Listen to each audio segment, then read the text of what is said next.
Eindhoven, the Eindhoven area in west. That's also still dry, but when you go to Amsterdam, you have much more rain there. So, than we have here, because you have a coastal area.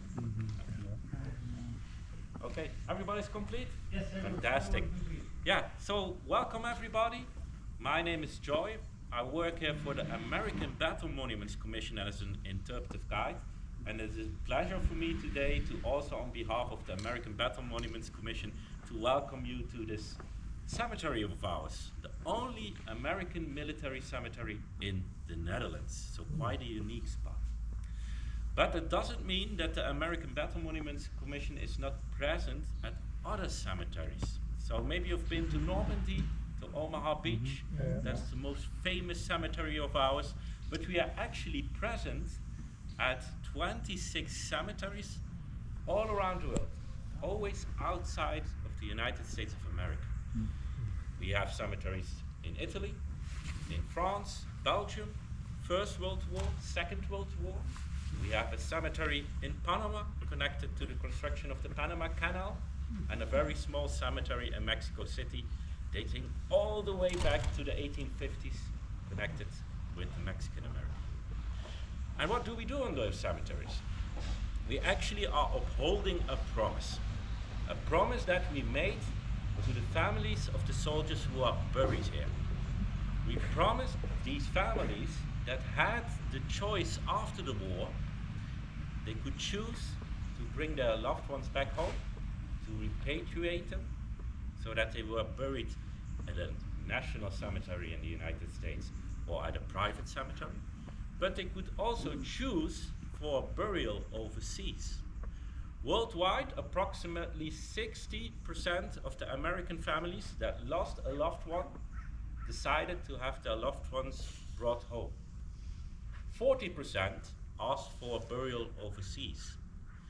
To those 40%, we promised that we would create cemeteries that would honor the sacrifice of these service members, that the United States would be forever present on that cemetery to maintain that cemetery, make sure the grass is green, the stones are white, and we are doing that here with a dedicated team of 17 gardeners who make sure that the cemetery looks like it is today.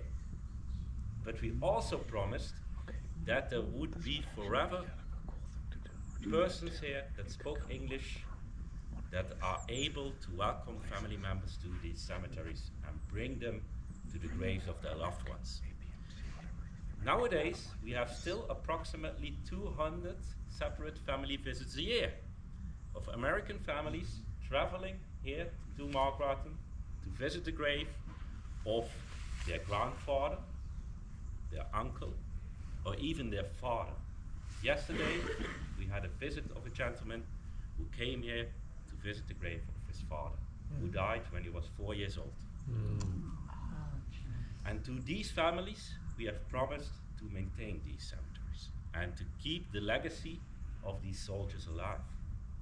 We are doing that here with the cemetery itself, but also with this beautiful building behind me. Behind me is the Netherlands American Cemetery Visitor Center. It's a brand new building. It opened 2 years ago. There's a beautiful exhibition, but also a beautiful movie that I would like to show you. And we will do that just in a minute. Before we go in, are there any questions on your side? Yes? When this was occupied by the Germans, did they desecrate any of the cemeteries of the French, the American, or British from the First World War? That's a very good question. I can only tell you about the American cemeteries because that's where our expertise is. And what we have seen is actually that there was not a lot of damage. There were some cemeteries in France that were damaged, but there were very few. That was actually Meuse-Argonne American Cemetery, one of our biggest cemeteries, and there was some battle damage also there because it took place some fighting. But in general, the cemeteries were not desecrated by the Germans. However, it was the case that the American personnel, they evacuated to the United States just before France was occupied. However, the locally employed staff stayed on post and maintained the cemeteries throughout the war. Yeah. Yes, sir. Do we pay the Netherlands a fee for the use of this land? No, sir. No.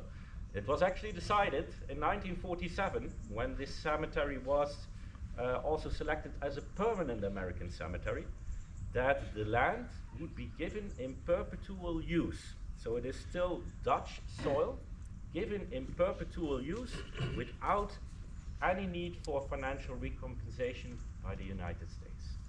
So the Dutch is still the ownership of this land, but the United States government may use it to maintain the cemetery, and only may use it to maintain the cemetery, do nothing else with it. Yeah.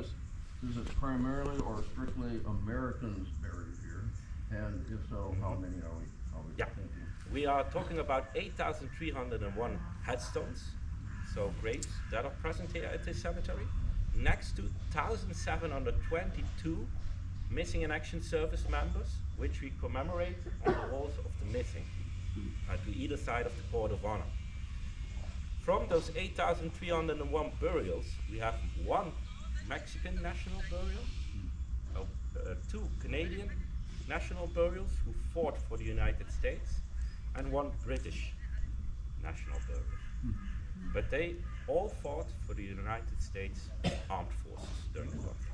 So we don't have any Commonwealth graves at this cemetery or any Dutch graves at this cemetery. Now, any other questions? No? Okay, then I would like to invite you inside